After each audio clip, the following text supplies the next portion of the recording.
ವೀಕ್ಷಕರೇ ನಮಸ್ಕಾರ.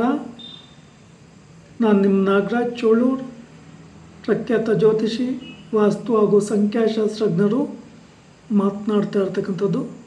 ವೀಕ್ಷಕರೇ, ಇವತ್ತಿನ ಸಂಚಿಕೆಯಲ್ಲಿ ಕುಂಭ ರಾಶಿಯವರಿಗೆ ಸಂಬಂಧಪಟ್ಟಂಥ ಡಿಸೆಂಬರ್ ತಿಂಗಳ ಗೋಚಾರ ಫಲಾಫಲ ಮತ್ತು ಪರಿಹಾರಗಳ ಬಗ್ಗೆ ತಿಳಿಸ್ಕೊಡ್ತಾ ಇದ್ದೇನೆ. ವೀಕ್ಷಕರೇ, ಕುಂಭ ರಾಶಿಯವರಿಗೆ ಸಮಯ ಉತ್ತಮವಾಗಿ ಇಲ್ಲ. ಮನೆ ಕಟ್ಟುವ ವಿಚಾರ ಆಗಿರ್ಬೋದು, ವಾಹನ ತೆಗಿತಕ್ಕಂಥದ್ದಾಗಿರ್ಬೋದು, ಹೊಸ ವ್ಯಾಪಾರ ವ್ಯವಹಾರಗಳನ್ನು ಮಾಡ್ತಕ್ಕಂಥದ್ದಾಗಿರ್ಬೋದು, ಹಣಕಾಸಿಗೆ ಸಂಬಂಧಪಟ್ಟ ವ್ಯವಹಾರಗಳಾಗಿರ್ಬೋದು, ನೀವು ಅಂದುಕೊಂಡಂತೆ ಯಾವುದೂ ಆಗೋದಿಲ್ಲ. ಸಾಡೆ ಸಾತಿಯ ಶನಿಯ ಪ್ರಭಾವ ನಿಮ್ಮ ರಾಶಿ ಮೇಲಿರೋದ್ರಿಂದ ಶನಿವಾರಗಳಂದು ಶನಿದೇವರಿಗೆ ಪೂಜೆ ಕೊಡ್ತಕ್ಕಂಥದ್ದು, ಬನ್ನಿಪತ್ರೆ ಹಾರ, ಬಿಲ್ವಪತ್ರೆ ಹಾರವನ್ನು ಹಾಕಿಸಿ ಪೂಜೆ ಕೊಡೋದು, ಎಳ್ಳೆಣ್ಣೆ ದಾನ, ಎಳ್ಳೆಣ್ಣೆ ಅಭಿಷೇಕ ಮಾಡಿಸ್ತಕ್ಕಂಥದ್ದು, ಎಳುಬತ್ತಿ ದೀಪ ಹಚ್ಚಿ 8 ಸುತ್ತು ಪ್ರದಕ್ಷಿಣೆ ಹಾಕಿ ಕೈ ಮುಗಿದು ಪ್ರಾರ್ಥನೆ ಮಾಡ್ಕೊಬೋದು ಬಹಳ ಉತ್ತಮ.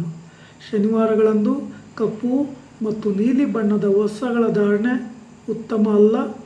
ಹೊಸ ವ್ಯಾಪಾರ ವ್ಯವಹಾರಗಳಿಗೂ ಸಹ ಉತ್ತಮವಾಗಿ ಇರೋದಿಲ್ಲ.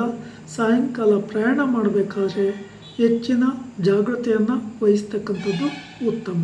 ಹಾಗೆ ನಿಮ್ಮ ರಾಶಿಗೆ ನಾಗದೋಷ ಇರೋದ್ರಿಂದ ನಿಮ್ಮ ಹತ್ತಿರದ ನಾಗನ ಸಾನ್ನಿಧ್ಯಗಳಲ್ಲಿ ಮಂಗಳವಾರ ಅಥವಾ ಷಷ್ಠಿ ಪಂಚಮಿಗಳಂದು ಅಥವಾ ಆಶ್ಲೇಷ ನಕ್ಷತ್ರ ಅಮಾವಾಸ್ಯೆ ಪೌರ್ಣಿಮೆಗಳಂದು ಪೂಜೆ ಕೊಡೋದು ಬಹಳ ಉತ್ತಮ.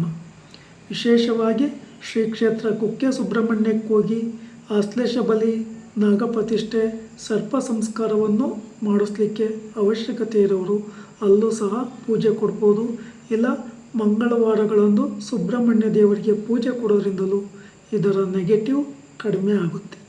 ಹಾಗೆ ನಿಮಗೆ ಗುರುಬಲ ಇಲ್ಲದೇ ಇರೋದರಿಂದ ಸಾಯಿಬಾಬಾ ಮಂದಿರ ಅಥವಾ ರಾಘವೇಂದ್ರ ದೇವಸ್ಥಾನ ಅಥವಾ ದತ್ತಾತ್ರೇಯ ಪೀಠದಲ್ಲಿ ಪೂಜೆ ಕೊಡೋದು ಬಹಳ ಉತ್ತಮ.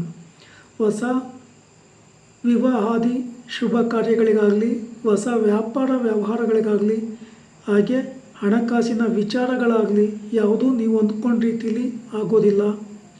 ನಿಮ್ಮ ಮೇಲೆಯೇ ನೀವು ಸಮಸ್ಯೆಗಳನ್ನು ಎಳ್ಕೊಂಡು ಅಪವಾದ ಆರೋಪಕ್ಕೆ ಒಳಗಾಗುವ ಸಾಧ್ಯತೆಗಳಿಂದ ಇರೋದರಿಂದ ಎಚ್ಚರಿಕೆ ವಹಿಸಿ. ವೀಕ್ಷಕರೇ, ಈ ವಿಡಿಯೋವನ್ನು ಲೈಕ್ ಮಾಡಿ, ಶೇರ್ ಮಾಡಿ, ಸಬ್ಸ್ಕ್ರೈಬ್ ಆಗಿ, ಆ ಲೈಕನ್ನು ಒತ್ತಿ, ಬೆಲ್ಲೈಕನ್ ಒತ್ತಿ. ನಮಸ್ಕಾರ.